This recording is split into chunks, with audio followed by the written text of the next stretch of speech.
Welcome to the Mechanical Room. A Centrotherm production focusing on all things in and around the HVAC industry. And now, your hosts, Michael Sokaris and Matthew Pryce.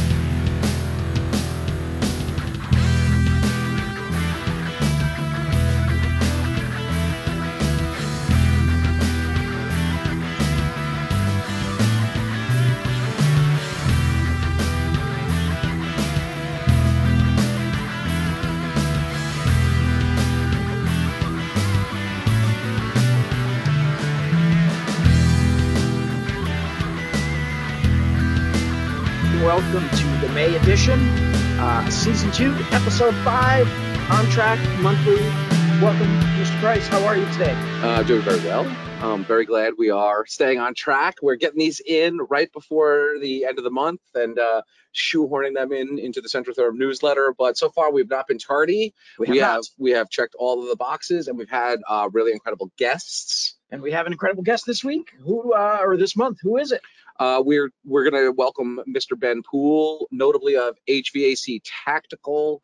That is a brand that you have definitely seen on social media and videos and stuff. People wear the shirts, they wear the hats all the time. So are you saying we're getting into fashion now? Is that a new thing for us on the Mechanical Room? I mean, here we're both wearing like hockey-related regalia, so we're already obviously deeply entrenched in the highest levels of the fashion world here with your Oilers jersey and my Canadian. I'm staying neutral. There's a bit of a bet going on here at Centrotherm between our Daniel Smith and Mike Sokaris, between who's going to emerge victorious. Oilers. It's the Battle of Alberta, and me being an Oiler fan, have some money down with Mr. Smith, who lives in Calgary and is a Flames fan. Yeah, but you're also a Bruins fan. I am. I got to have a team, both in the U.S. So I'm a Bruins fan, for my U.S.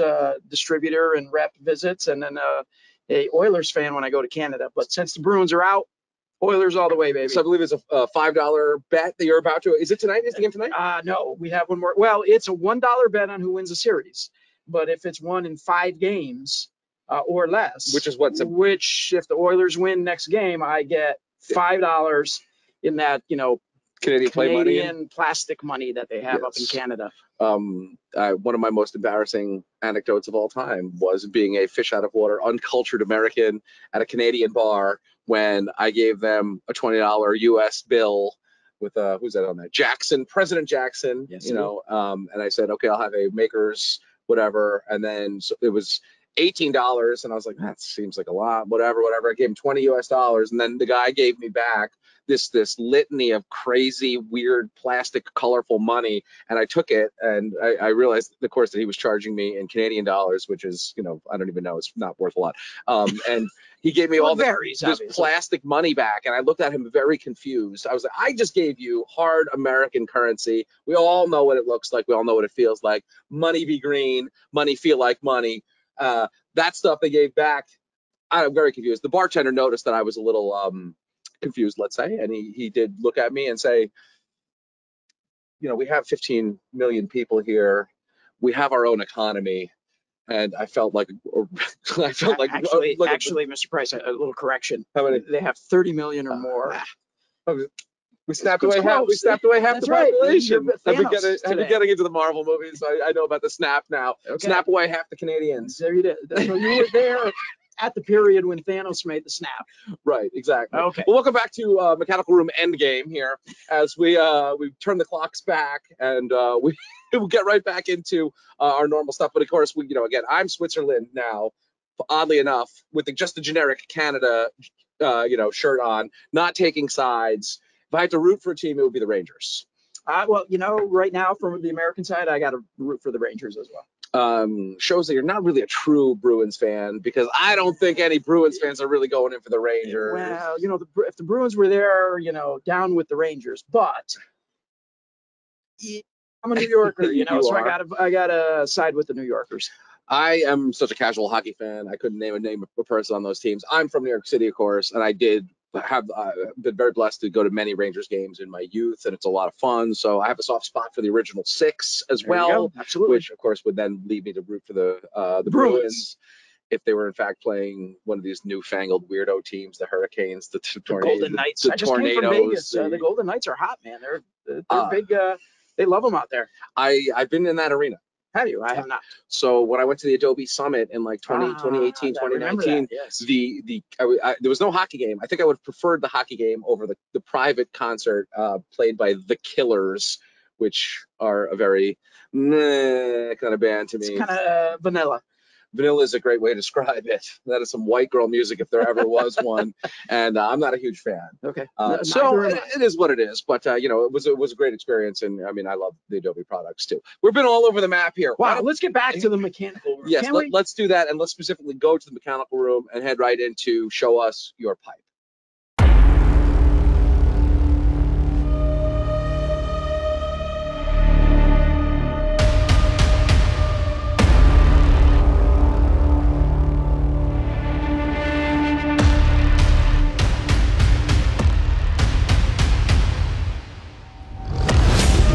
We are back now for my favorite part of the show, which it is, because I get to learn new things, see new things, recognize, you know, I like recognizing people, recognize a really nice install.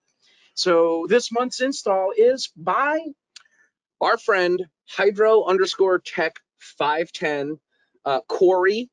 He does incredible work out of California. He was on our short list of Miami invitees, but he could not make it. So, you know, you missed out, buddy. But I know what you were doing. It was these incredible installations. We are looking at a pair of boilers here. Just want to run down a few of the products involved. I'm pretty sure those are V-Smins. It's a little blurry. They appear to be V-Smins. They look like V-Smins, but also on this is our dear friends Hvac doing some ProPress technology, Webstone, Grundfos, Caleffi, Spirotherm, Nordic heat pumps, of course, us, Axiom, Watts. I mean, it's running the gamut. Who's who of top flight installations, and I mean, this is just a pair of boilers in a very complex, well strutted, well supported system. The thing that really stood out for me on this one was, you're going to post these pictures, but there was one where it was like a cube, and there were all kinds of pipes. I mean, I don't know how, from a spatial relations perspective, you know, how this all came together to look so damn beautiful.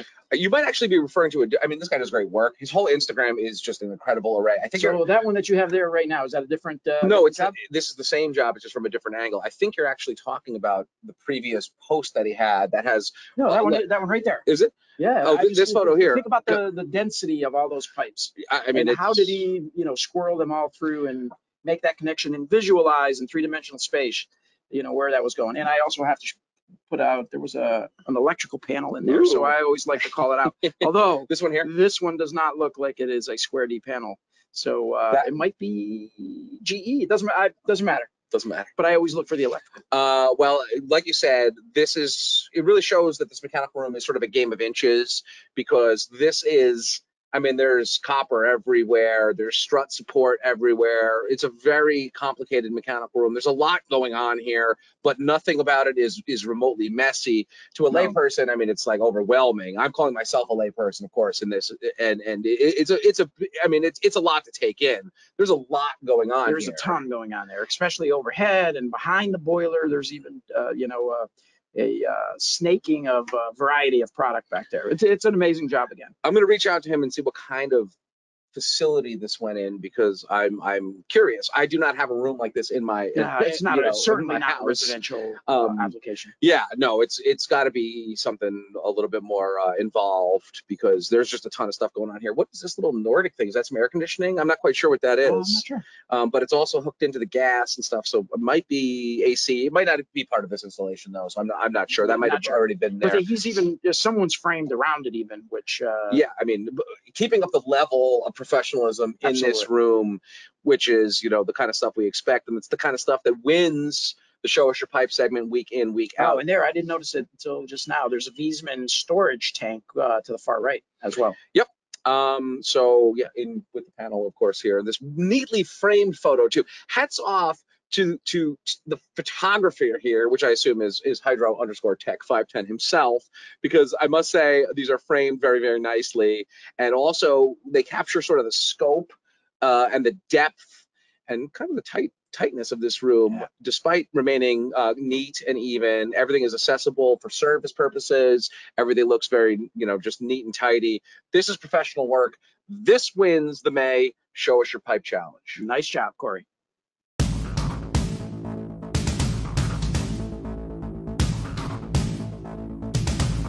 Welcome back to the Mechanical Room, and we welcome Ben Poole into our illustrious collection of amazing guests. And you truly are one of these. Amazing guests, that is. Your biography here on LinkedIn is quite impressive. So much so, I'm going to turn it back to you to kind of give everybody a little bit of a rundown as to how you got where you are today, from where you started. And there's some family business stuff in here. There's some entrepreneurial stuff in here. HVAC fashion in there. There's some training. There's a lot of stuff that aligns with our mentality here at Centrotherm. So, Mr. Sokaris, please say hello to Mr. Ben Poole. Mr. Poole, welcome. We're honored to have you. So, as Matthew said, who can do a bio better than the person themselves? So, tell us a little bit about yourself. What have you done? How'd you get into all the things that you've done? Oh man, that's a loaded question. I'm third generation in the business. I grew up doing this. My dad had a company when I was a kid. Hated every minute of it. Didn't want to continue in the trade, but this trade has a weird way of like sucking you back in. And so my dad moved off to Texas. I ran his company for about a year and a half. I was probably like 20 years old at the time. And one day I called my dad and I said, I'm done. He said, what do you mean? I said, I'm 20 years old. I shouldn't be this stressed out. And I'm going to leave and go do something else. I literally left and went and waited tables. So I was that serious about getting out of the trade. I told myself I'd never get back into the HVAC trade again. And then in 2007, I decided to get married and thought I should get a real job again. So I got back in the trade. And that lasted a couple years. And me and my employer at the time really weren't seeing eye to eye. And I just said, you know what? I can do this better than he can, so I'm going to go do it myself. And so I went and started my own company, and yeah, just kind of blew it up and, ran it for about 5 years, sold it off to an old business partner of mine and relocated to Texas, started another company with my dad, and here we are, killing it. So is your dad still involved? Oh yeah, my dad's 63. Still in the field doing his thing. He just enjoys it. He enjoys working hard. He's not the kind of guy to sit at home and do nothing. So he's got to keep busy doing something. And I think that's what keeps a lot of people young for many, many years. But, my grandfather got out of the field probably about 4 years ago, finally hung up the tool belt, and he'll be 90 in October. Wow. And so he was working in his 80s. Wow. God bless him. In that last 4 years, he's mentally and physically taking a massive decline. So really? Goes to show. Yeah, you keeping your mind, your body active. It goes a long way. Grandfather is a sheet metal master, and everything, no laser machines, everything is laid out by hand. So he was constantly using his mind and just staying sharp, right, with the numbers and the math and stuff. And picturing things in his mind, very three-dimensional, to make these, transitions and metal ducting and stuff. And when you stop doing that, you trade that in for sitting around, watching TV, just relaxing, not doing a whole lot. I mean, you can decline pretty rapidly, So my advice, anybody else, is, man, stay active. Keep your mind active. You ever notice old people always do crossword puzzles? Yes, that's what it's about, right? Yep. Keeping their mind going. Youngish people too, sometimes. Yeah, Matthew's big on the words. So it's funny. You keeping busy here is going to be a theme because you got your hand in a lot of pots. Before we get into the HVAC Tactical brand and the awards, which I definitely want to talk about, I'm super excited to eventually be involved in whatever capacity we can as an organization. You have some trainer experience as well. Yep. Talk about your I mean, we are at Centrotherm. We're a progressive. We sell a progressive, newish product, and the only way that to advance it in any way is education, is training. So it's at the forefront of what we do, is training all the time. So when I saw that, I was like, we got to talk about training a little bit here. So I mean, your bio says that you helped grow an HVAC training platform and you train for Lennox, Carrier. I don't know what TACA is, TDLR, all this stuff. I just want to hear a little bit more about your life as an educator in the HVAC world. So here in Texas, I was helping my dad build this company, and a buddy of mine that I've known for a few years, who actually was a teacher of a class that I took many years back. Super great trainer. I learned a lot from his class. He came to me. He was in Austin for like Cinco de Mayo, and he's like, "Hey man, you want to have a couple beers?" And I was like, "Yeah, sure." So we sat down. We're having some beers, and he's like, "Hey man, I'm looking for another trainer." Cervezas on Cinco de Mayo. Cervezas. Cerveza. Corrected. Thank you. And I said, yeah, actually, I had been thinking about offering training myself, just because, you know, I'm a fan of pushing high-end equipment, right? Inverter-driven stuff, thinking outside the box, making sure your ductwork is sealed. Like, that's how you ultimately enhance indoor air quality. It's not through a fancy filter. It's not through, you know, special purification processes and all this stuff. Yeah, those help, but sealing ductwork is like the #1 fix that you can do. And a lot of people just seem to miss that concept. And so part of this was kind of like, hey man, I could train other guys just to help level up their game. You know, this was all before HVAC Tactical. And so I said, yeah, man, I'm interested. So he brought me on board. This was for Lennox, and I did that for Lennox for about 4 years. And then when COVID hit, they were basically like, hey, we're not going to do in-person classes anymore. And I said, I have zero desire to do virtual training. And they were like, why? And I said, because you lose the dynamic of being in front of somebody, pushing somebody to mentally be better at what they do, right?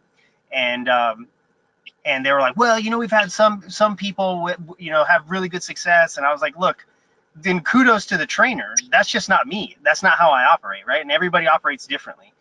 And so, in fact, just a couple of days ago, they reached back out and they're like, hey, we want to circle back with you on this. And I was like, I'm good, dude. I got a lot of things going on right now, and I don't need to start training again. So, so I did that for about 4 years, basically teaching other guys like myself, the sales side of how and why they should be looking at higher end equipment, why they should be doing simple things like sealing ductwork, how to install the stuff properly, and technical training on like tips and little tricks of how you can get things to do what you need them to do out in the field. And so I spent about 4 years doing that. And that was actually really cool. I learned a lot from a lot of the guys out in the field all across the country and throughout Canada. And so that was pretty little cool gig that I had. There you go, baby. So you mentioned higher end equipment, and if you want to just skip right over, I understand, but I don't think you're involved with distribution or anything like that. So I'm just curious as to just rattle off a few higher end equipments that you like or would recommend, and maybe even why. Yeah, part of what we do here is, you know, in essence, is do a little bit of education. So in your mind, as an expert who's done, you know, professional training, what's high end? What's the best product, the better products out there? I consider high end to be inverter driven equipment, and you know, the concept of having the on-off switch on an air conditioning system is antiquated for sure. You know, it's like that unit is either at 100% or it's completely off. There is no in between, and that's not good because we live in, especially in our climate. This may not be so true for certain climates, but down here in Central Texas, it's hot, but it's not like Southern Arizona hot, right? It is. It's more humid than it is anything. So you have to beat the game at a dehumidification game instead of a temperature game. And not every day, excuse me, not every day is the same, right? So it kind of defeats the purpose of your unit coming on and going off. If it was designed for, you know, let's say 100 degrees outside to keep the house at 75, if it's only coming on at full bore, whether it's 80 degrees outside or 100 degrees outside, you just have these swings, right? So the unit is not much dialed in for any given temperature or any given scenario. It's basically oversized for a majority of the year. And so like in Canada, you'll have really small air conditioners with really big furnaces, right? And down here in Central Texas, they give you really big air conditioners with really big furnaces, which is like the stupidest thing that you could ever do. Everything's bigger in Texas. But that's the matchup the manufacturer, right? And again, if you take your time to understand the equipment and educate yourself, you can get creative with the matchups, and you can go to smaller furnaces, but still maintain your efficiency and still maintain your AHR matchups. And like, I mean, this conversation could go on for an hour, right? So there's just a lot of, when it comes to inverter driven equipment, there's more flexibility involved of what they're capable of doing and delivering greater comfort and control inside the environment. And that's what I specialize in. But you can buy the best air conditioner money can buy, but if you hook it up to a bunch of leaky, crappy ductwork, what's the point, right? So at that point, so what do you do? What do you do? So in my house, I have a Carrier Infinity system that, I built the house, 8 years ago. And in my basement, I go by and I put my hand up along the ductwork, and they use mastic, right? They painted, they brushed on, a sealant. And there's some spots where it leaks. So I put some tape on it. What do you do in cases like that when, you've got a system and it's not performing at its optimum, optimum place? What do you do? Here in Austin, the average home has anywhere between like 20 to 40% of duct leakage, right? So every dollar you spend to heat and cool your home, you're potentially losing 20 to 40 cents of that dollar just randomly in random places. In the wall, yeah. Inside is that high? Is that higher than average? We don't have ductwork in attics. I mean, in the walls here, so it's in an attic space that's like 140 degrees, right? And I always tell clients, like, if you're planning on hanging out in your attic space, then that might be an okay thing, but I don't think that's the case. And in the basement, with where you're at, if it's a livable space, then it's not the end of the world, right? Like, I would rather it leak in a basement where I'm going to be going every once in a while, so it keeps some temperature down there, right? As opposed to leaking in an attic space where I don't intend to go in that attic space at all. And even if I did, there's nothing I can do about a 140-degree attic that's uninsulated, right? Right. So in a case where we have homes like 2-story homes where ductwork disappears down between floors and, all these connections are leaking, you essentially have, you can hand seal, which is better than not sealing at all. But the next best step is to aero seal. And aero seal is kind of like fix a flat for ductwork, if you will. It's a special machine they hook up to the duct system, and it seals all the ductwork from the inside out. And it gives you this computer generated printout of where you were when we started, how long the machine ran, and where we were when we ended. So it gives you real data on the change or the improvement that we made on the duct system. Interesting. Okay. This is why I love this podcast, right? This is why I love doing this podcast. Because we learn stuff too. Well, certainly that was an education. We're a heating company, so I don't know shit about air conditioning. So it's always fascinating to hear alternate systems. I mean, I'm not a technical person when it comes to even to heating stuff, but I know a lot more about boiler functionality than I do about air conditioners, just based on working where I work. But I know of you because of HVAC Tactical, which is, to me, the fashion line, it's all the cool stuff, and it's the merchandise and all that. So, I sort of in my head would think we're going to talk a lot about, shirts and who's your fashion designer and how this works stuff. But instead, we got super deep in the weeds on technical stuff, which is just amazing. That's why I love this podcast.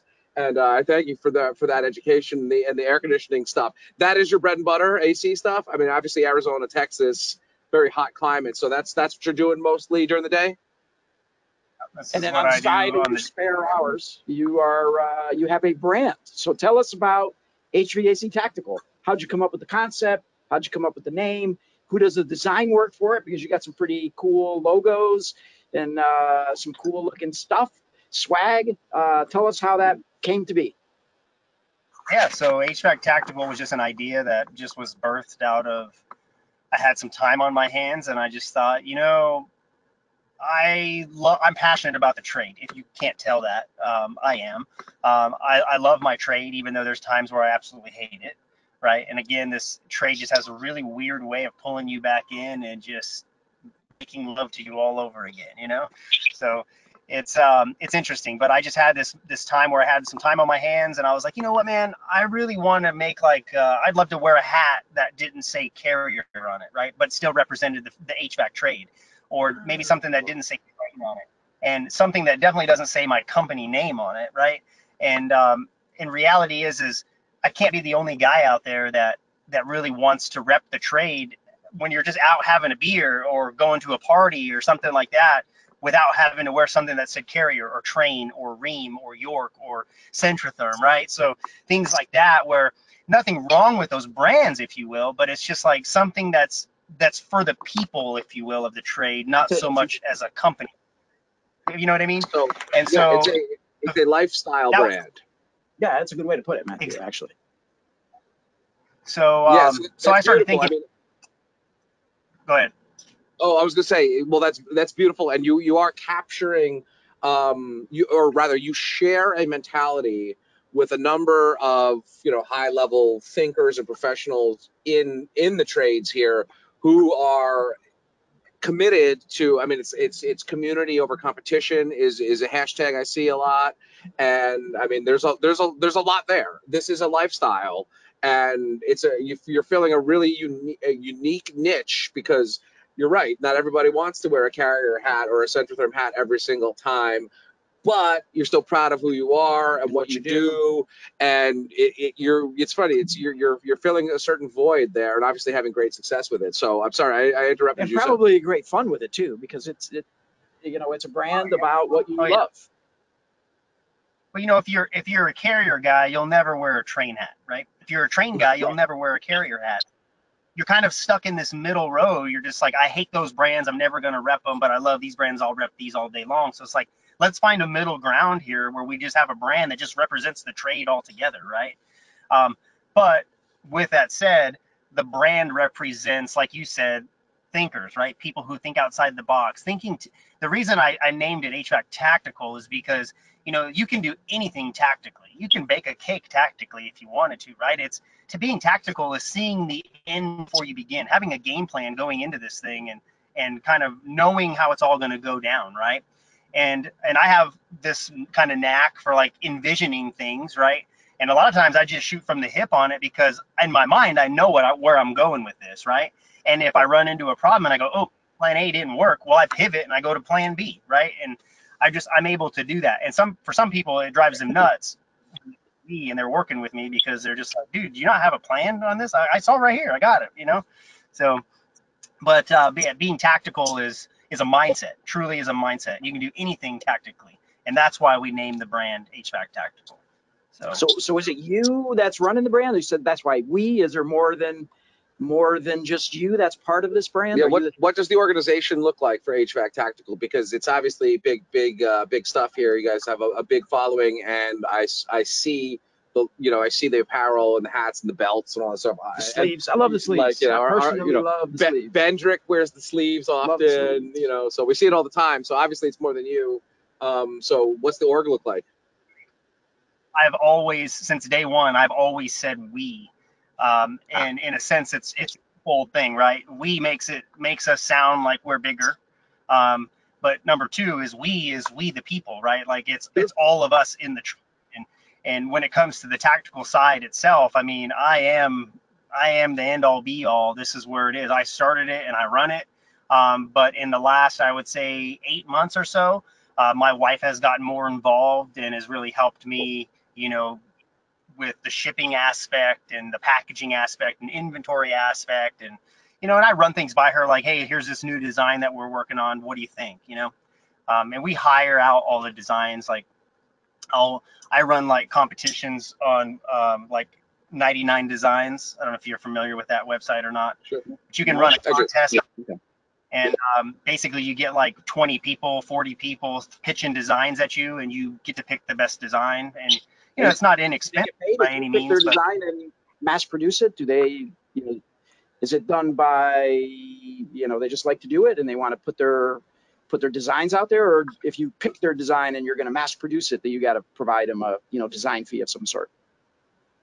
Yeah, I mean, you're paying them for it, right? So in a contest, you're putting your money where your mouth is, and you're saying, hey, here's, a few $100 or whatever it costs. And then you get these 20 people that come in and start pitching you designs, and you only get to keep the one that you want, and you pay for that, and they get paid for that too. And the people who didn't pick, they don't get anything. A lot of these guys, this is what they do for a living. I mean, they get out there and they just design stuff for people. And I mean, we live in the biggest freelance. That's pretty cool. Yeah, I mean, if you think about how many people freelance stuff today, it's incredible, right? This is unheard of when I was a kid, right? I don't know how old you guys are, but I just turned 40. And I just turned 21, it's man. like, You can tell from the gray. 21. but the I'm industry, staring down that barrel myself. there you go. Yeah, every industry has just changed. Sorry. Go ahead. So, oh, you're good. So let me ask you a question. You went from, a brand for, the community, and then you turned it into a. You're getting ahead of this. I know we were going with the awards, but I had a good line here. You're stepping on me. I was going to say, I was waiting to get this in because it's the perfect transition. We're obviously going to go towards the awards here in a second. But what I was going to say is, well, obviously HVAC Tactical is very successful because I went on to go buy something today, and you had one, just a standard logo shirt in the Centrotherm green color, which naturally I am, I'm preferential to, and it was sold out. So this is growing so much. Green is hot. It is the hot color. Growing so much that you have to expand horizontally and laterally and vertically and every into the multiverse here. There you go. And throw some Doctor Strange stuff in here. We talk a lot of Marvel these days. So the apparel is led itself towards this amazing event, which you couple around AHR, the HVAC Tactical Awards, which are all the buzz when award season is around, right? We were fascinated about that. We obviously want to get involved. How did that come about? Whose idea? I'm assuming it was yours. Very clever idea. How did you birth that idea? That idea just came out of left field as well, right? Like, it started with me as being a contractor, right? Being out here doing my thing, doing air conditioning every day. And I was at that point in time, I was with Lennox, and I would go to, Lennox events, and every manufacturer has like dealer meetings, if you will, right? And so it's this big event. You go there, they spend a lot of money, and they put you up in hotels, and you know how to show the show. And they have like an awards kind of ceremony during these awards or during these shows, and they were like, oh, and the person who sold the most, air purifiers is so and so out of St. Louis, Missouri, and blah blah blah. And I'm like, what? They sold the most amount of purifiers? Like, who gives a shit, dude? And at that time was called the XC25s. It was Lennox's top of the line system. They're like, the person who sold the most XC25s is so-and-so out of Dallas, Texas. And I'm like, who gives a shit, dude? I said, how many of those units were installed properly? What was your warranty ratio on those units, right? And it was just this year after year after year. And before I was ever on social media, I had a ton of content, videos, pictures and stuff, just me being out in the field because I've been doing this forever. And so it was a natural thing when I jumped on social media. I was like, dude, I'm going to become like this like HVAC guru guy, right? And then I realized like there was already a bunch of dudes already doing it. I was way late to the party here. And so, had to kind of eat some humble pie on that one. But when it's all said and done, I just thought, I can't be the only guy out here who feels like I do impeccable work. I just have impeccable craftsmanship, and that these units are put in the right way. They're designed properly. They're performing the way that they're supposed to perform, but nobody recognizes that. And I'm really blown away at the manufacturers don't recognize that, right? Like, why don't they say, hey, you guys sold X amount of units, but your callback ratios and your warranty ratios are like super thin? That's pretty awesome, dude. How many compressors has your company taken back for warranty?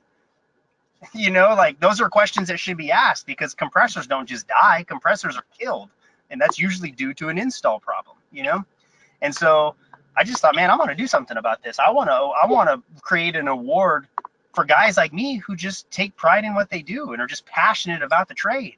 And that's how it started. It's a brilliant idea, and it gives credit to kind of, obviously we're all here are trades or trades adjacent, and it's a bit of an unsung field, right? There's a lot of glory for the sales guy selling all those compressors or selling all those, systems or what have you. But then you look on and you see someone like, I see his name right here, Picture Perfect Install Award winner for 2022, Aaron Bond, who is a friend of ours, and also the Squid Game co-champion with George the Plumber back in Miami earlier this year. But his installations are exactly what you're talking about. There are that consummate professionalism, and I mean, it's funny. I'm just looking at the awards from last year, and it's just a name of like a who's who of all of Great installers. the great people in the trades who are advancing this, like, shoulder to shoulder with us, et cetera, et cetera. So I mean, it's just a great idea, and I mean, looking much forward to it. What do you have in store for us this coming year? I know it's a bit early, but I know we've had some preliminary conversations, so I don't know if you can give us some insight, a little bit of a preview, maybe some behind the scenes stuff, Easter eggs for our listeners here. Anything you got about what's coming up here? Teasing for your brand. Yeah, Atlanta, man. What can I say? Atlanta, we have some big plans for Atlanta, that's for sure. Atlanta. Really what it boils Big down to. smile on the face there. How much money can we raise for Atlanta? That's really what it boils down to. So this show, we learned a lot. We learned a lot in Las Vegas. We learned what we shouldn't do, what worked really well, and what we should continue to do, just make it better. And so we're kind of running with that, and we want to do things like, I want to bring that Emmy feel to the trade, right? Where we have a red carpet walk as you get out of you walk up from the sidewalk, you walk in, you have a red carpet walk. You're going to have a kind of kick around area where you're just kind of lounging, having a few drinks, talking, because the magic isn't the event. The magic is in the people that show up for the event. Absolutely. And I just got chills right now. The magic is in the people that show up to the event, because the amount of networking that you can do with each other is incredible, right? It's those little off subject topics that just pop up, and you really get to know somebody at their core and realize, like, man, I had you totally wrong, right? I've been thinking about moving to Florida, maybe I should come work for you. You know what I mean? Like, these are these conversations that just pop up, and it's those conversations that's where the magic happens.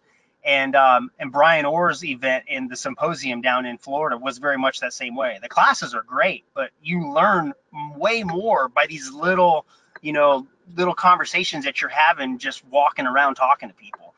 And so what we want to do is kind of have this area where everybody's hanging out. When you're done there, you do the red carpet walk, taking professional photos. So everybody's going to get these photos. Black tie affair.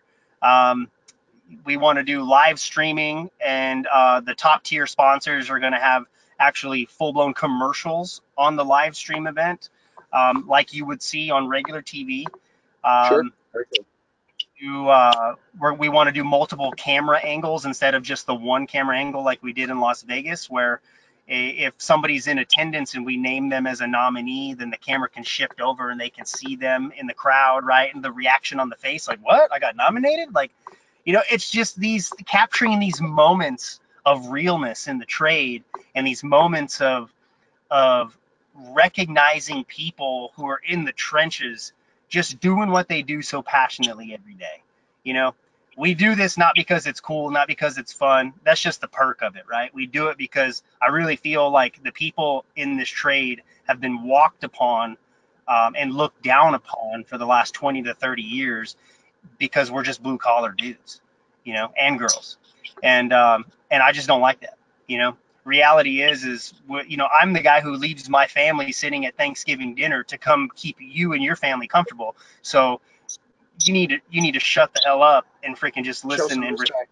You know what I mean? Yeah, absolutely. I mean, and it's funny. I mean, you've been a little bit. I mean, you're saying it kind of aggressively, but what you mean, but it makes a lot of sense, and it is something that we should really change our, not us necessarily. I think we kind of get it, but the overall approach and the understanding of how valuable these services really are should not be dismissed. And I mean, it's a plumber is a deity when they fix your problem right that moment. So why not when they also close the door? I mean, you know what I mean? So it's a mentality that I think is shared by a lot of people who have put in lots and lots of time training, understand highly complex systems, and do what you just said, leave on, you know, Thanksgiving dinner to make sure that this heat stays on at an old folks home or even your residential house or whatever, so that you're staying, you know, warm and whatnot.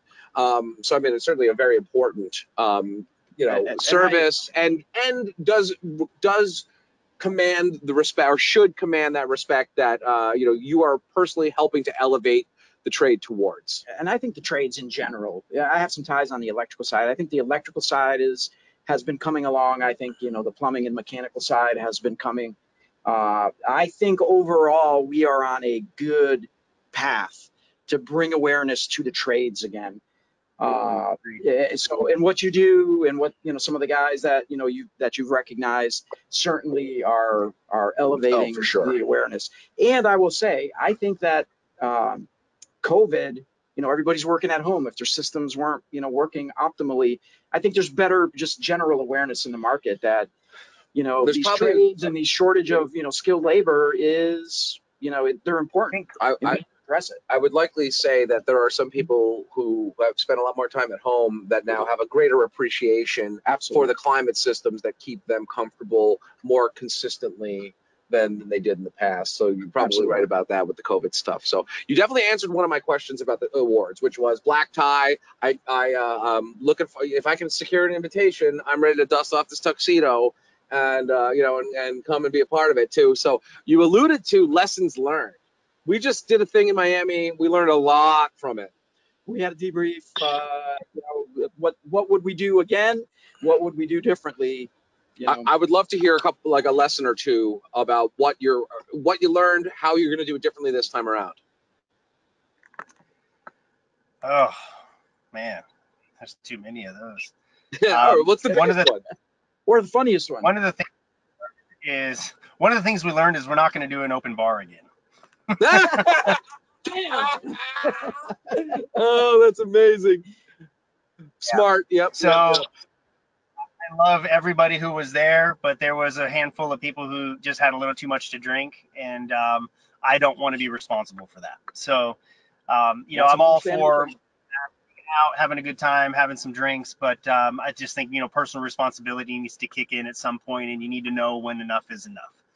And so yeah, there's one of the brilliant.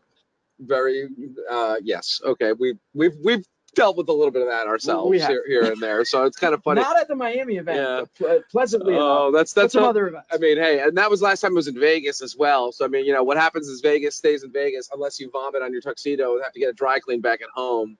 Then that comes back home. You throw it away and you don't bring it home at all. Or you get it dry cleaned in Vegas. Oh, that's hilarious. Oh my goodness. So when will the sponsorship stuff start coming out so we can start seeing who's going to be whatever involved and whatnot? We're hoping to have sponsorship stuff kind of finished off here in the next week or two. Lance and his team are just kind of finalizing a few things, and we're just trying to get the numbers right. And, you know, the sponsorship packages are going to be based upon the event that we want to put on. And if we can't raise the money, then we just have to change what we're doing, right? Atlanta is just a different animal than Las Vegas. There's 1,000 places to have an event in Las Vegas, whereas there's maybe 100, right, in downtown Atlanta. And AHR is a big event, and there's a lot of companies trying to do their own thing at AHR. And so they're already locked down.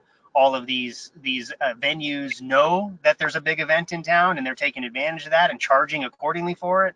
I mean, just to give you an idea, the live stream that we want to have at the event in Atlanta is like $15,000 for the live stream. That's what it's. So you're having professionals come in with professional equipment to do the live stream. It's not somebody on their phone. It's like, okay, we're going live. Exactly, right. And that's what people say, like, well, you could just go live on Instagram. I mean, yeah, you could, but that's not the kind of event I'm on, you know what I mean? So I'm trying to do everything first class, high class, just if we can afford it, you know what I mean? And it all boils down to, it just boils down to sponsor. So Indeed, indeed. I have a couple of ideas that I'll run past you offline as well. Certain resources and some other stuff. I mean, And we learned some stuff too, right? right? Yeah, I With mean, video recording exactly. and photos and other stuff. So Exactly, certainly and we'd be that is happy to share. certainly something to not skimp on is videography, whatnot, because you just have dividends for forever if you have like a good, some funny clip of, Eric Auney giving a hilarious acceptance speech for his mentor award, and you just have that with multi-camera angle. I mean, it's just beautiful, right? It's something that you can cherish that for a long time. So that we feel that pain in terms of event planning and whatnot. So yeah, that's one of the things we learned is we just amount of time. So we certainly understand the effort of putting something together is much more than that evening of time that you're going to spend doing it. It's dozens of hours times however much time you spend that night. And we felt that with our event. Yeah. And so you are planning for the Sunday prior to AHR, right? Yeah, we're always going to try to do the day before. AHR is always going to be Monday, Tuesday, Wednesday, unless they change some things, but that's probably not going to change. So we'll always plan on the day before AHR as kind of an initial kickoff, right? And here's another little nugget of information that we learned at AHR. When we did the event and we gave out backpacks. Well, the idea is that, hey, all these guys are going to be walking the show for the next 3 days. Like, let's give them a cool backpack to put all their stuff in, right? Because if you're going to walk a 3-day event, you better bring a backpack, because you're not going to carry this little bag that they're going to give you at the front door all day long in your hand. Just doesn't work. Well, what we didn't anticipate all of the patches on the bags and people asking so many questions saying, how do I get one of those bags? I mean, hundreds of people asking, how do we get those bags? How do we get those bags? And all it did was further add more fuel to the fire, if you will, where, oh man, you can't get one of these unless you were at the event yesterday, or 2 days ago. Which drives more demand and more mind share, right? So again, we'll do another set of bags of some type, probably different color backpack, a little bit different design, keep it fresh. And we'll probably still put patches on it for sponsors and stuff like that. But yeah, I mean, there's a lot of cool stuff that some of the guys that came to our event brought your backpack with the Velcro patches on it. Nice. Yeah, so there's a good overlap between some of these award winners and our nebula of polypropylene installers as well. So yeah, I mean, hey, we've taken up enough of your time, so I think we can Can I ask one more question? You can. Who you rooting for? NHL? Are you a hockey guy? Number one. I'm not going to give you any subliminal messages. So no, he's not a hockey fan. Okay. Not a hockey fan. That's it. No sports for you at all. Well, all right. So how about this? Here's another one that we go to sometimes as we wrap it up. We get a little bit less personal. Standard go-to. Yeah. So what kind of music you into? What's your favorite band? What's the last concert you went to? All three of those questions. Oh man. Well, I listen to all genres except for heavy metal stuff. So me and Flynn, we don't ride in the same car at all. You're killing me, man. You're killing me. That's his favorite, of course. I'm okay with rock, and I love 70s rock, but just the real heavy stuff where you're just yelling into a microphone, that doesn't do anything for me. Yeah, the growling stuff, that doesn't do much for me either. But there's some good bands. So who would you say is your favorite band? Hip hop to country, I listen to it all. So excellent. So what was the last show you saw? Oh man, the last concert I went to was probably Florida Georgia Line. Okay, so country music with a hip hop flavor. They're a hybrid band. Where'd you see them? In just somewhere in Texas? That was Arizona, actually. I haven't been to a since I lived here in Texas. So believe it. All right. Well, I mean, hey, Austin is. Texas is pretty rich with it. Obviously, Stevie Ray Vaughan looms large over Texas. Live music capital of the world, right here in Austin. But my schedule is just so busy, man. It's hard for me to break free, and by the time I know somebody's coming to town, it's like the day before, and I'm like, And quite honestly, man, if I can't get really good seats, I don't want to go. You know what I mean? Especially with the prices that they charge these days. I mean, it's crazy. How much some of these concerts cost these days. Well, if you need a band for the awards, we can talk So because be a little bit of heavy metal maybe mixed in there with it. So Flynn is happy, you know. Oh man, I've been trying to get my guitar on stage and all kinds of stuff, and Blue Hawk and Hardy and at Tactical at HR, all of it. So I'm ready to play if that's what you need. I'll keep it nice and light, whatever, just country, some blues, no heavy metal if that's what you like. So I'll take it for the team. I get bored. So excellent. Well, Ben, thank you so much for joining us here on the Thanks, Mechanical Room. You're doing some really amazing stuff, and you have a really amazing story. So we thank you very much for sharing that with you, with us, that is, and our listeners here. So thank you for joining us, man. Appreciate it, and we'll catch up with you really, really soon.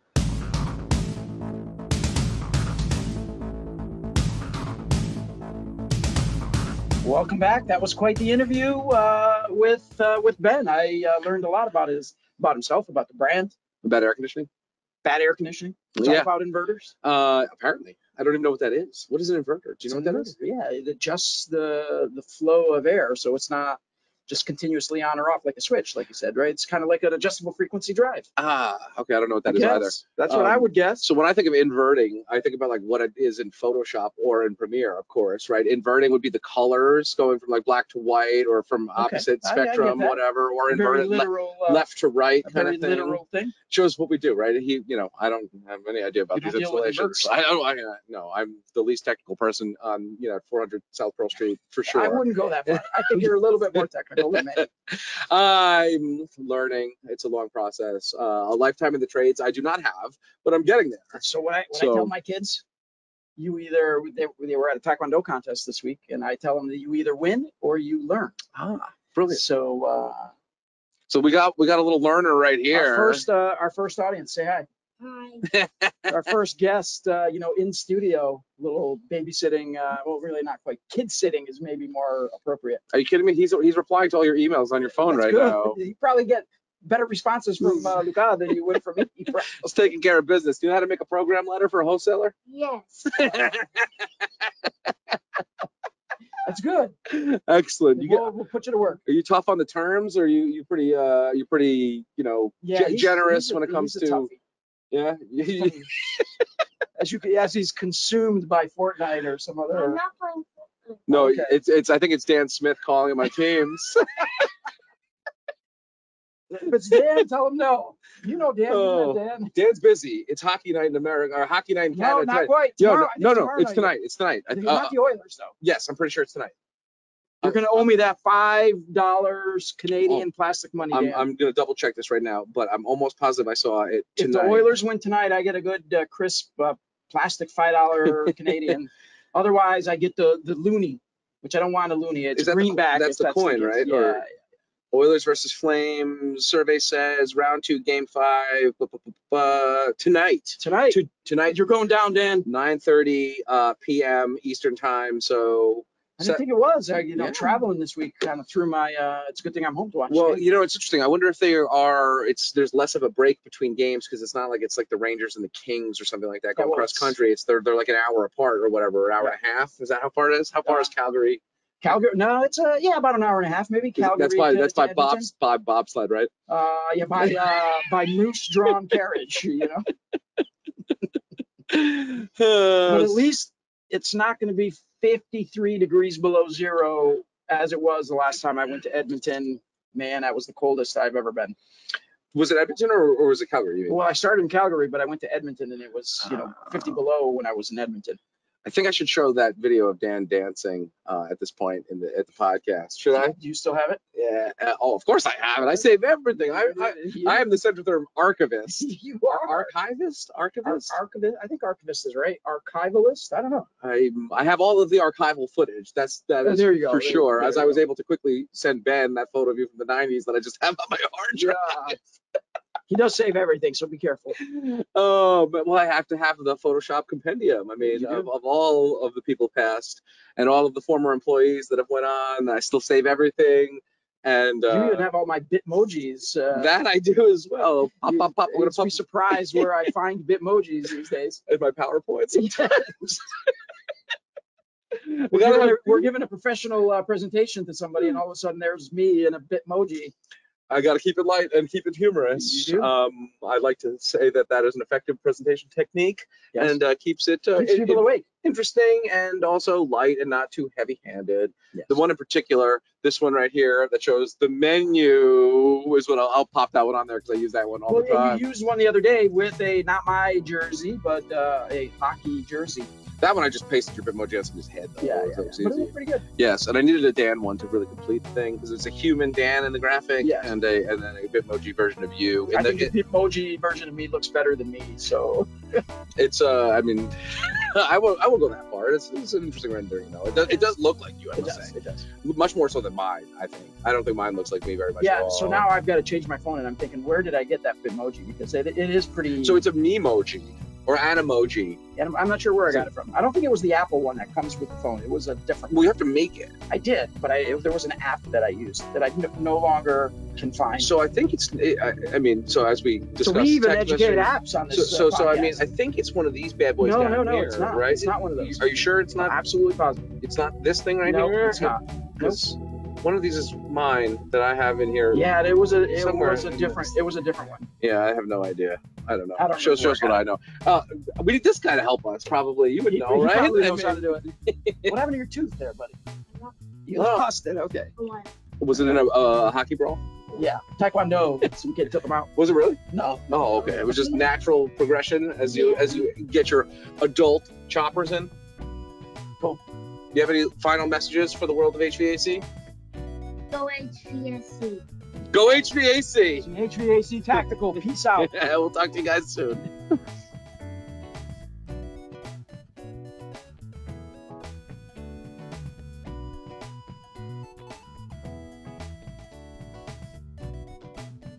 Is that Called like the gritty. the gritty? And where did you learn the gritty? Fortnite.